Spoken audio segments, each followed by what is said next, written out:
covering all your local high school football games with highlights and scores. Now, Football Friday, brought to you by Alabama Credit Union. All right, good evening, everybody. I'm Gary Harris. Welcome into Week 6. Wow, it's flying by of WVUA 23's Football Friday. Football Friday, of course, presented by Alabama Credit Union. Visit alabamacu.com to learn more. That's alabamacu.com. Alabama Credit Union, loans for real life. Well, Football Friday is 1 hour again this year, as we've talked about all through the shows. And there are a lot of teams on bye this week, a lot.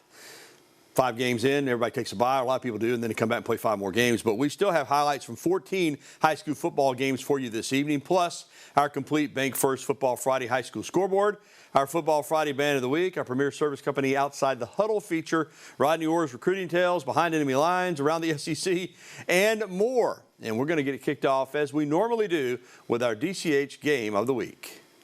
Now, the Game of the Week, brought to you by DCH. And it's the 8 Mile War. Pickens County traveling from Reform to Gordo. Gordo goes to work in the first. In the first quarter, running back Ethan Wilder runs through a tackle, and that's always bad news because then he's in the secondary and he outraces everybody else. 35-yard touchdown run. The Green Wave goes for 2 and gets it. It's 8-0. But Pickens County answers. Michael Billups finds Antonio Jones. That's pretty. I mean, threads the needle between 3 defenders. Jones with a nice grab. Tornadoes get the 2-point conversion. We're tied at 8. But Pickens County, from that point on, would have some issues. Poor exchange between the quarterback and the running back leads to a fumble. Gordo recovers deep in Reform's territory. And from there, Ethan Wilder, 2 plays later, cuts it up for a 3-yard touchdown, 15-8, as the Green Wave kicks the extra point. More Gordo. The running backs were running wild tonight. Big hole. And Jace Hancock, he gains 48 yards, and obviously it's a first down on the play. And then the next play, quarterback Jace Neal throws to Willie Fonville out in the flat, and then he's just flat out going to get it in the end zone. And you kind of see where this one was going. Listen, Gordo, bigger school, Pickens County, Class 1A, but still I expected a closer game than this. But the Green Wave all their way tonight as Gordo puts down Pickens County in a very dominating fashion, 52-8, the final score. But again, Pickens County in 1A, they're going to be a factor. I promise you that. All right, let's keep it going. Unbeaten Hillcrest has been a juggernaut this season. I mean, they have absolutely been destroying their competition. Hosting Gadsden City tonight. Patriots start fast. Bryson Kimbrough finds DeMarcus Prince, and he's got reservations for 6. 51 yards, first score of the game. Patriots, that offense has been hitting on all cylinders since game 1. Next drive, the Titans, though, from Gadsden City inside the Hillcrest 10, but Matthew Cockrell forces a fumble, and Matthew Walker picks it up and goes back the other way. He's down, but Hillcrest has the football, and the Hillcrest Patriots would score, and that drive to make it 15-0 with 5:14 in the first. Now in the second, Kimbrough finds Shamar Moore for a big pickup, and that would set the Patriots up for a field goal. Titans with another chance to score before the end of the half, but another fumble, and it's recovered by Walker again. If you're going to upset Hillcrest on the road, you can't turn it over like that. 18-0 Hillcrest at the half. Patriots carry the momentum in the second half, and they go on to win in another dominating performance. 32-3 is the final score tonight. The Patriots roll over the Gadsden City Titans. I'm telling you something, this Hillcrest team, remember last year, undefeated regular season, got beat by eventual 6A champion Saraland in the second round of the playoffs. They're looking every bit the state contender again. All right, Class 6A Northridge hosting Class 4A American Christian. And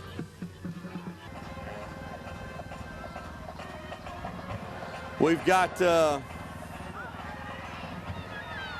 there we go. I was going to say, that's not the right game. All right, here we go.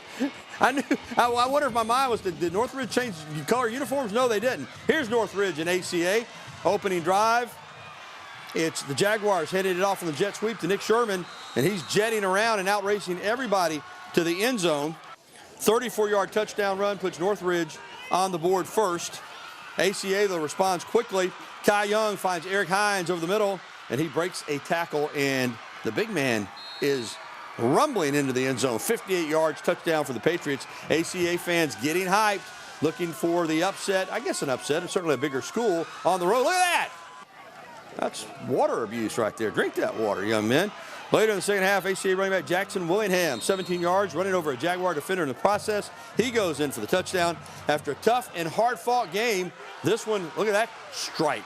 But this was one of those games. But ACA gets the win tonight. As we go to the scoreboard, 44-36. That's a huge win for the Patriots. Been a tough season so far for Ryan Lally and the Jaguars as they lose tonight at home to American Christian. There again, the final 44-36. All right, now we're going to get to Sipsey Valley.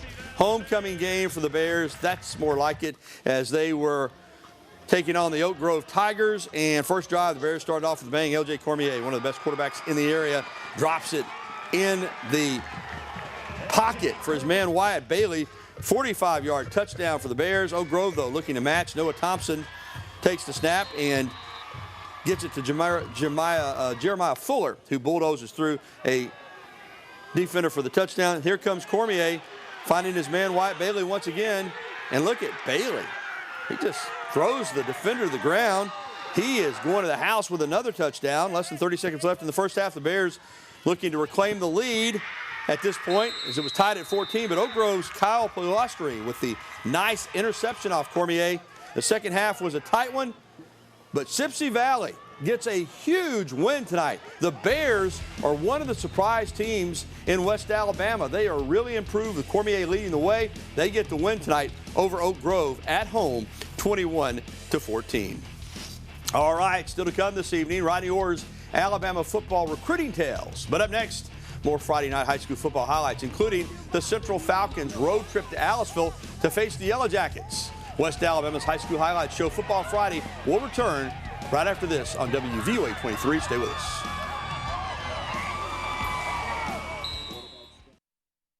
We're CCHS cheerleaders. We love Football Friday on WVUA 23. Go Cougars!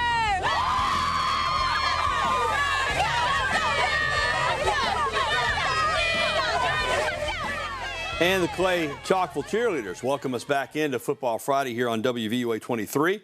I'm Gary Harris. Well, the Central High School Falcons have experienced a revival under first-year head coach DeMario Pippin, who, as a star running back, helped lead the Falcons to a state championship when he was a player back in 2007. And tonight, Central traveled west to Aliceville, which is always a tough place to play, always a big crowd on hand. But Central High School quarterback David McNeil is one of the best in the region. And he shows you why right here as he drops out and uses his legs. Usually he uses his arm, but he shows you right there he's got wheels too. Later in the drive, this is going to be a sweep around the left edge into the end zone for the Falcons. They get the touchdown. And the Falcons, as I said, a really improved football team this year. Marquise Thomas gets the edge and gets it inside the pylon for the touchdown. And the Falcons continue to dominate. This is what McNeil does best. He's a good runner, but he can absolutely air it out. Look at that tight spiral. Christian Bishop's on the other end for a 35-yard touchdown. And Central gets the victory tonight over the Aliceville Yellow Jackets by the final score of 35-6. The Falcons are rolling. Well, after getting their first win of the season last week against Dallas County, the Holt Ironmen were at Wenonah tonight. And I give Holt a lot of credit under Brian Newton, their first-year head coach. To get the win last week against Dallas County, that was big. But the Wenonah Dragons, well, they started fast. Opening kickoff, touchdown. Then after a Holt punt, well, touchdown. It was... No, I think they're going to get him right there. No, they're going to trip him up, but that just delayed the inevitable because Wenonah, bigger, stronger, faster, more athletic. I mean, it kind of is what it is. It doesn't mean that Holt didn't play hard. It doesn't mean that they're not making progress, because they are. But when you run into a much bigger, faster, stronger, more athletic team, you can kind of see what happens. It's just it's a mismatch tonight. The Wenonah Dragons making play after play tonight. They were up 47-0 at the half, and the second half they ran the clock, and Wenonah takes it over Holt. The Dragons take down the Ironmen, 54-0, the final score. All right, West Alabama rivalry, Sulligent at South Lamar tonight, and this was a good one. South Lamar senior running back Charles Neal gets a big run around the right side for a first down for the Stallions. And always a good crowd on hand. South Lamar, though, turns it over on downs after this play right here. And Sulligent's defense was tough tonight. Sulligent gets the ball, and Brody Clark flips it out to Hagan Gunn. And Hagan Gunn down the left side for a big gain. And here comes the score. Sulligent with Andrew Lowe on the receiving end. And the visitors tonight get the win as we check out the final. 41-12, Sulligent rolls tonight over South Lamar. Big road victory. All right, Chris Smelly and Sylacauga, the former American Christian head coach, now heading up the Sylacauga Aggies at Leeds tonight. The Green Wave in those all-green uniforms jumped out to a big lead. They were already up 34-0 at half. Here's more Leeds action. Jerry Hood's Green Wave not taking any pity on Sylacauga. You're not supposed to. You're trying to win the game. Taylor Gaither, a 17-yard run. And then Zacchaeus Dale right into your living room, 63 yards. It's 41-0. But if you know Chris Smelly, you know the Aggies would not quit. They keep fighting, and it pays off. Jamari Thomas gets them on the board to make it 41-7, but Leeds just kept coming in this one. Again, this is another example of what we're talking about. One team is just better than the others. The Aggies in rebuilding mode. There is a touchdown on the stutter step by Nolan Moore. Let's check out the final. All Leeds tonight as they take down Sylacauga, 48-14. All right, Hoover tonight hosting Mountain Brook, 7A versus 6A. Wade Waldrop, the Hoover head coach, feeling a little heat, came in 1-4, but started fast. Noah Schubach goes deep on the first play of the game. What a call. Jordan Woolen is on the other end, completely behind the defense, had them fooled 7-0. But the Spartans, well, you know how Spartans are. They just keep fighting. And that is a long touchdown run to tie it up at 7. Next possession for the Bucks is Schubach hitting Chris Warren. And Hoover was really playing well early in this one. They know they did not want to lose to their rivals and a 6A team. They're up 14-7, but the Spartans fight back again to tie it up. And Mountain Brook would lead it to half, 27-14. And as we check out the final, the Spartans go on to win it. Hoover falls to 1-5. That's almost unthinkable. 34-24, huge win for Mountain Brook tonight over there in Hoover. Well, still to come, Alabama football won't make the trip over to Starkville until Saturday. We'll have details on their Friday night plans later on in the show. But up next, more high school highlights, including a Thursday night matchup between Class 6A second-ranked Clay-Chalkville and Class 7A top-ranked Thompson. And an Alabama commit stole the show and celebrated his birthday by leading the Cougars to an amazing upset. We'll be right back.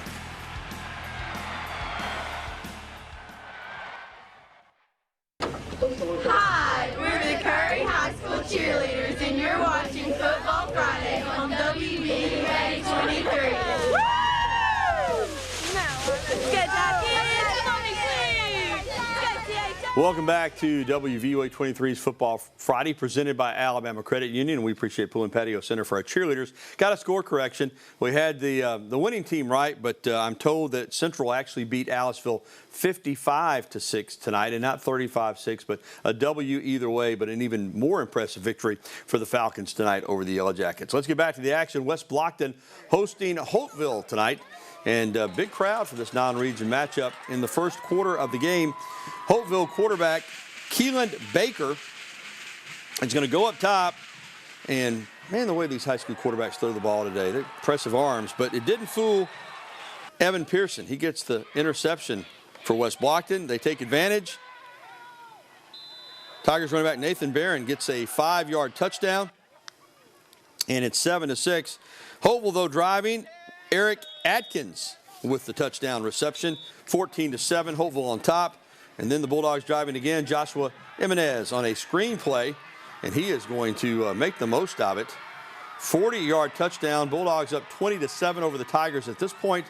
And let's go to the final score in this one, and we'll see that it is Holtville hanging on and winning at West Blocton. This one got tight, but Holtville gets the victory 32-27. Tuscaloosa Christian School hosting Success Unlimited tonight in Alabama Christian Association 8-man action. And early on, the Warriors inside the 5-yard line, and Tuscaloosa Christian quarterback Luke Jones calls his own number and giving his team a 6-0 lead. Later in the first, Jones finds Jackson Harris. Harris in the flat, and again, he turns on the Jets and gets it in to the end zone. 2-point conversion made it 14-0. Success Unlimited trying to get something going. Demontarius Green is almost picked off, but Tyler Durham takes it away and gets a first down, but the drive would stall. Second quarter, Tuscaloosa Christian up big. Luke Jones finds Michael Carter for the easy touchdown. 2-point conversion made it 38-0. And right before halftime, Jaquarius Belvins takes the direct snap, and he gets into the end zone for Success Unlimited to make it 38-8. But all TCS, Tuscaloosa Christian School, rolls. Let's check out the final tonight, 52-16. The Warriors take it over Success Unlimited tonight over in Cottondale. More 8-man action. North River Christian hosting Meadowview Christian tonight. Senior night for the Chargers, and they honor their seniors. And Meadowview, though, was looking to spoil the party. Alex Johnson with a touchdown early in the game to put the visitors on top. Here is an interesting play. Joshua Harris now will end up with it. A little trickery for North River Christian, and it works, as that is a touchdown. And North River would get the offense going. Parham is going to get it in for another score. Points were everywhere on Friday night, but North River had more of them. As we check out the final, they win it 52-20. North River Christian with a big win tonight over Meadowview Christian. Well, Thursday night, we had Tuscaloosa Academy hosting University Charter from over in Livingston. And the home team taking advantage of good field position. Preston Lancaster to James Stannard for the short touchdown throw, 7-0. The Knights dominated this one in the first half. Here Lancaster gets it tipped, but you know what? Sometimes it's better to be lucky than good. Caleb Coldgrove in the right place at the right time. That's a touchdown. The Blazers from University Charter, though, get on the board in the second quarter on a 4th and 15. And Davian Bell just throws it up. The Hail Mary. And it is answered by Andres Bell for a touchdown for University Charter. But the Blazers go for 2. And they do not make it. Good defense here by the Knights. And then on the final play of the first half, University Charter trying to make something happen, but they can't do it. And TA gets it back. And the Knights go on to post a victory last night as we go to the final score. Big win for TA, 42-20, the final in that one. Also on Thursday night, this was something else. There's DJ Dell, former Clay-Chalkville nose tackle. Thompson, #1 in Class 7A, hosting #2 in Class 6A. Clay-Chalkville, DJ Dell checking it out, and he checked out. A good defensive play right there by the Warriors' Jaden Davis with a sack of Mbakwe. And then Thompson takes advantage. Trent Seaborn goes up top to Kobe Landrew, acrobatic catch. Thompson led 26-14 going in the fourth quarter. But then Jalen Mbakwe took over. I mean, he absolutely dominated. The Alabama commit plays quarterback. He plays defense. You saw one touchdown. Then another touchdown. Clay-Chalkville has the lead. 1 minute to go in the game. And Mbakwe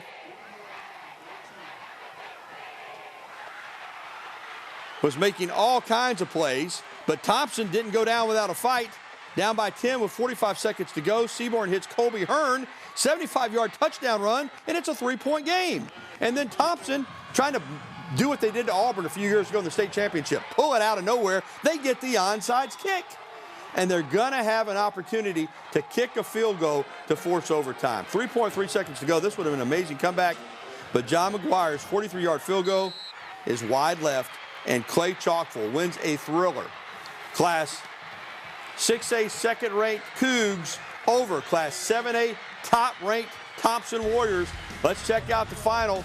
I tell you what, some kind of game. Clay-Chalkville, you know, they've been amazing the last few years in 6A. Thompson's been amazing in 7A, but last night it was the Cougs over the Warriors, 36-33. We got more on this game coming up a little bit later on. All right, that's going to do it for our high school highlights, but if you haven't seen your favorite team score, don't worry, we've got it coming up. Our complete Bank First Football Friday scoreboard is on the way when we return to West Alabama's High School Highlights Show, Football Friday on WVUA 23.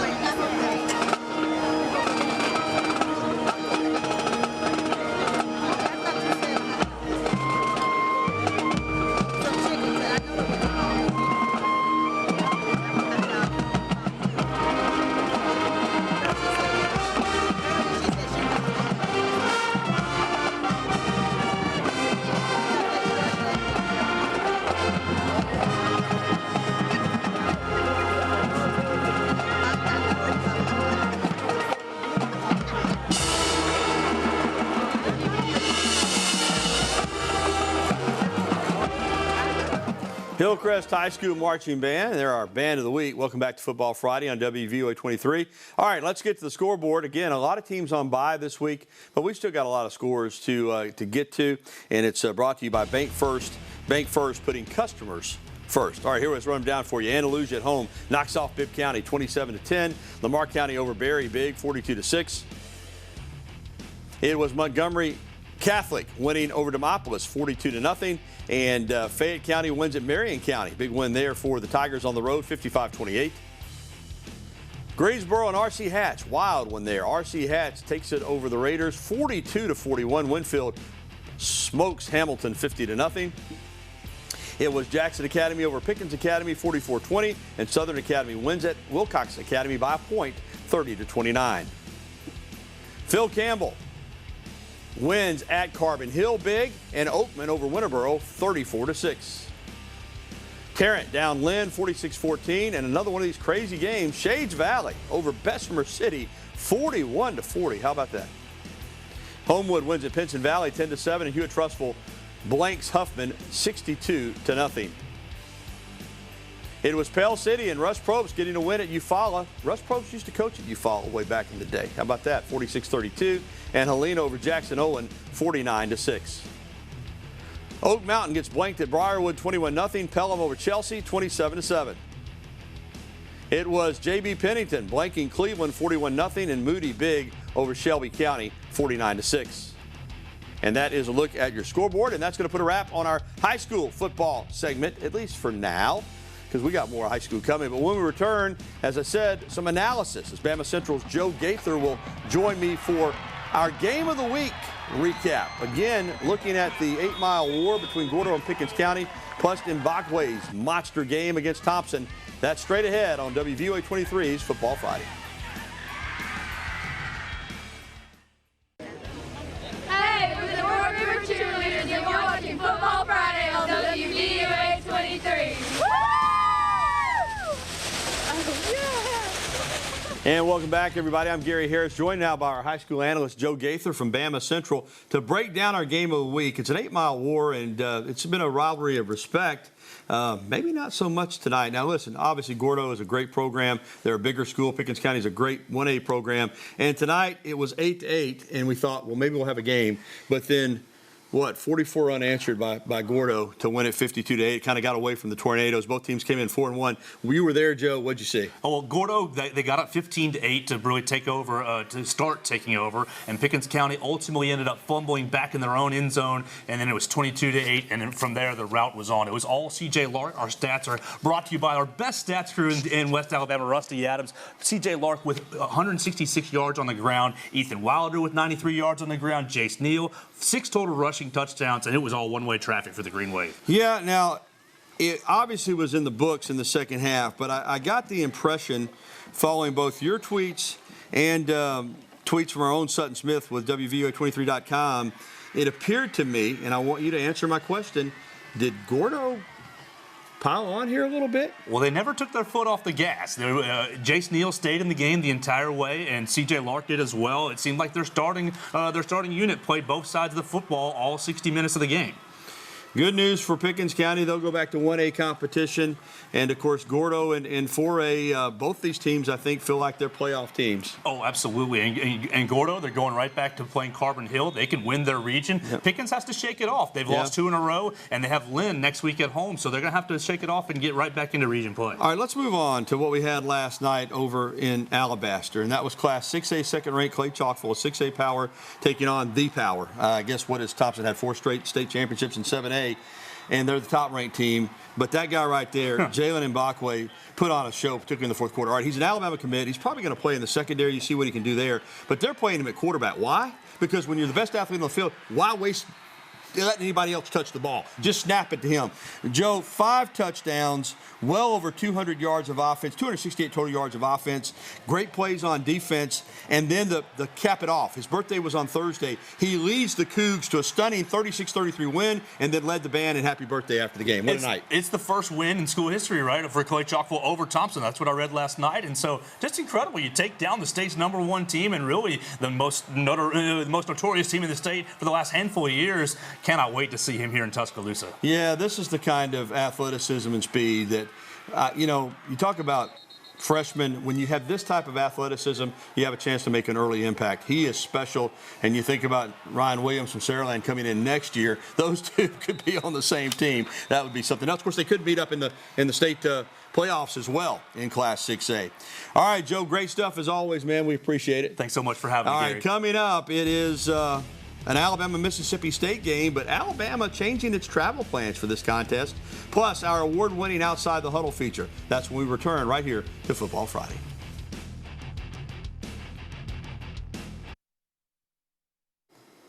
And we're back here on WVUA 23's Football Friday, presented by Alabama Credit Union. It's time now for our Outside the Huddle feature, presented by Premier Service Company, the power to keep you cool. We enjoy bringing you these outstanding stories. And tonight, a former Alabama football player that has used his knowledge as a college athlete to help him as a trainer that focuses on injury prevention. Football Friday's Stu McCann has the story.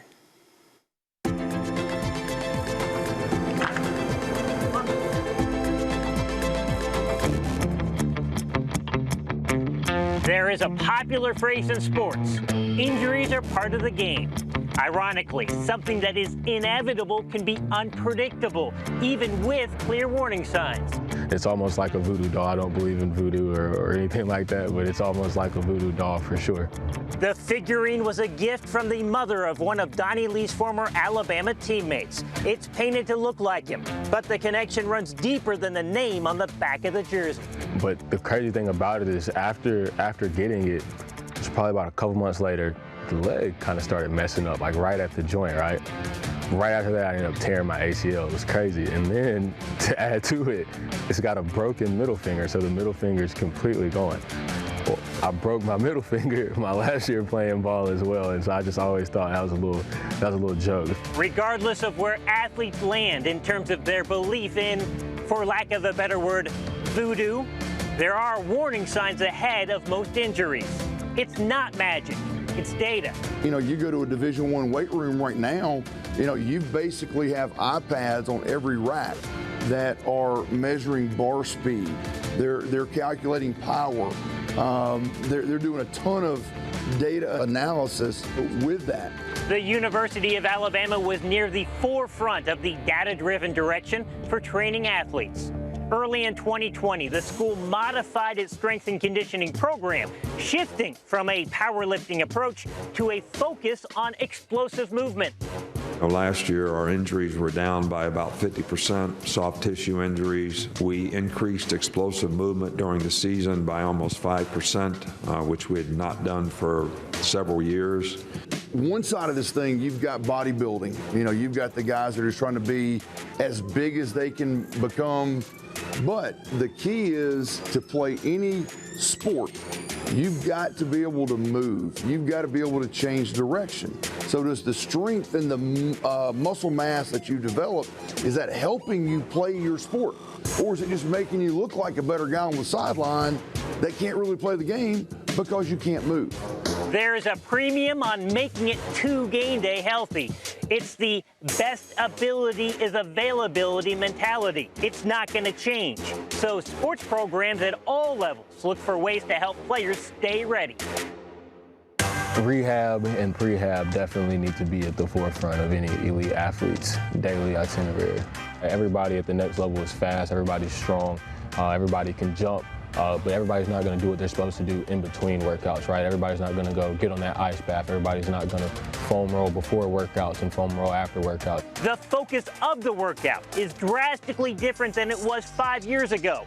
Lee's final season at Alabama was 2017. If we warm up 5 minutes and we just real deal spend a lot of time getting warmed up. Now you see a lot of guys spending 20 to 30 minutes of warm-ups, right? The added buildup does not lead to a longer workout. The traditional 2-hour session is often cut in half. The classic fitness weight set is out in favor of resistance bands. Once I put the resistance band on, now all of a sudden you feel it inside of your legs. Like, man, I can feel the lactic acid burning. It's burning. Well, then when we take it off, you can do another rep full speed. Now you're teaching your brain, okay, this is how I push through this wall, even with resistance. Besides helping prevent injuries, the clear sign for Lee that the science and data movement is making headway comes from his former coaches. The same strength and conditioning staff that was pro powerlifting has embraced the movement-based focus. Obviously, the best ability is availability mentality goes for days in the gym, too.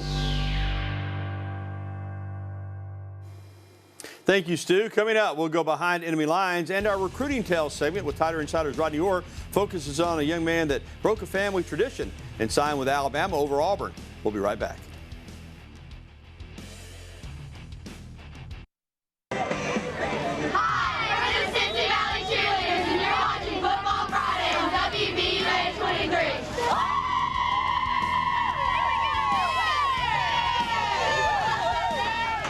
Well, it's time now for Recruiting Tales with Rodney Orr.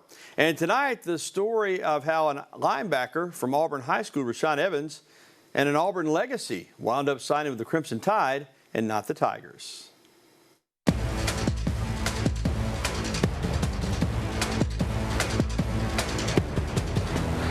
You're talking about a kid that was all Auburn. His dad was a great high school player at Enterprise, signed in the 1982 class with Pat Dye at Auburn, same class with Bo Jackson. Rashawn's mother graduated from Auburn. She had several degrees from Auburn University. They were really tied in. And in November of his senior year, which would have been November of 2013, on the Kick 6 game, Rashawn was one of the thousands of Auburn fans that flooded the field to celebrate Auburn's victory over Alabama. That guy, he's not coming to Alabama. I get a call in early January from one of my top recruiting sources. He says, listen, he said, I've got some big news for you. I said, okay. He said, Alabama's in real strong position with Rashawn Evans. And I said, come on, no way. He says, I'm telling you, you need to check into this. So the deeper I continued to check into it, I started to find, okay, you know, this is real. You know, Rashawn Evans played with Reuben Foster, who at that time was a linebacker here at Alabama. They played together in high school for a year.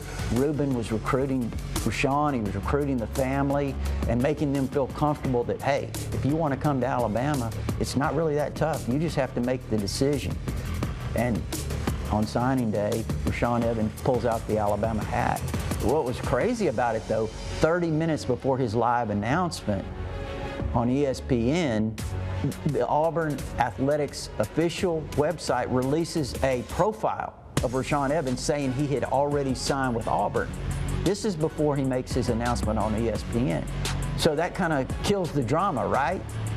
So when he pulls out that hat, I'm thinking, he's not going to Alabama. He's getting ready to toss that hat to the side. He puts the hat on and he said, I'm going to spend the next 3 or 4 years at the University of Alabama. Heck of a player, too. All right, it's time now to get a closer look at tomorrow night's Mississippi State-Alabama game, 8 p.m. kickoff at Davis-Wade Stadium at Scott Field in Starkville. And our Drew Provine is going to go behind enemy lines with Justin Frommer from the Mississippi State 247 Sports Network site.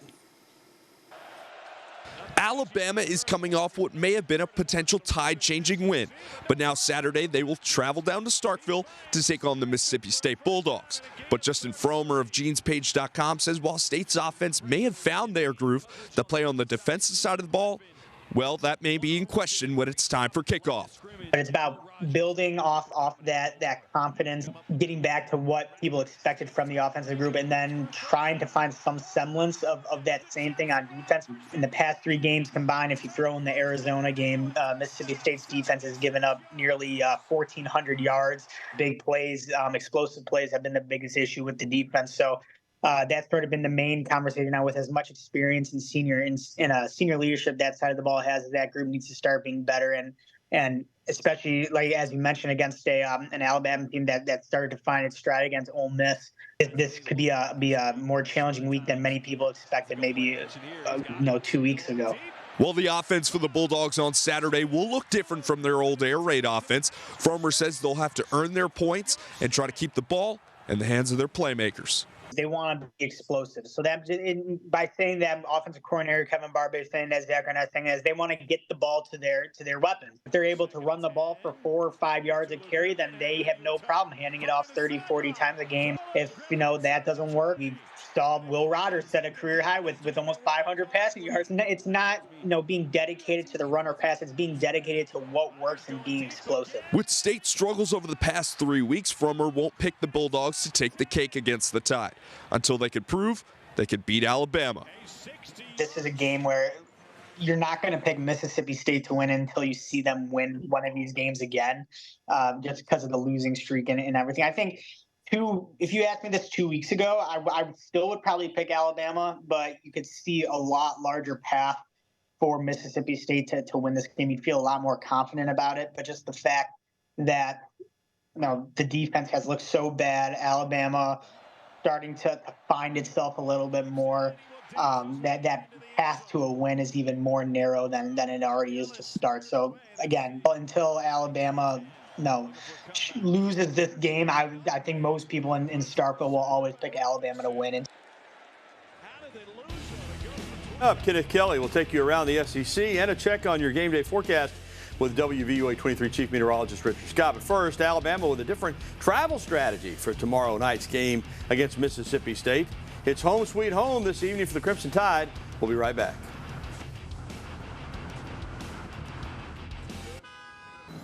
Well, that's not Starkville. That is the Embassy Suites in downtown Tuscaloosa. Alabama staying in town tonight because of the late kickoff after 8 o'clock tomorrow night. So they'll stay at the hotel tonight, spend half a day here tomorrow, bus over tomorrow afternoon, and then play the game and bus back after the game to Tuscaloosa. Nick Saban, though, always first off the bus. And you're going to see a good moment there between Jalen Milroe and offensive coordinator Tommy Reese doing a little bonding, quarterback and offensive coordinator. Again, I like this strategy. You don't want to be sitting around in a hotel in Starkville, Mississippi all day waiting for the game when you can be right here at home. They'll probably leave, I'm guessing, probably sometime around 3:30 tomorrow afternoon to head over to Davis Wade Stadium at Scott Field. And welcome back to Football Friday. Speaking of Davis Wade Stadium at Scott Field, it's arguably the most unique home field advantage in the SEC. And the reason, cowbells. Mississippi native Jaheim Otis knows all about them. Oh, them cowbells annoying, man. Them cowbells loud. See, when I was a recruit going there, I went to the Bama Mississippi State game the years I was there. They were loud. They was annoying. We just have to be even more obsessive about communication, just probably more eye contact with the running backs, actually like looking back at the running back, making sure that he has the call, just being more obsessive about it. Well, this weekend is the first All-SEC versus All-SEC weekend of the season. No non-conference games. There are a number of huge SEC last weekend in September matchups, including the South's oldest rivalry as Auburn hosts Georgia. Kenneth Kelly takes us around the SEC. As we are closing out September, the Southeastern Conference is continuing its steamroll into conference play. This week we have rivalry games and other key matchups that could alter the landscape of the conference. Unbeaten Georgia travels down to the Plains to take on the Auburn Tigers for the Deep South's oldest rivalry. Georgia has recently owned this matchup, though, winning the past 6 games in a row and going 15-5 in the last 20 years.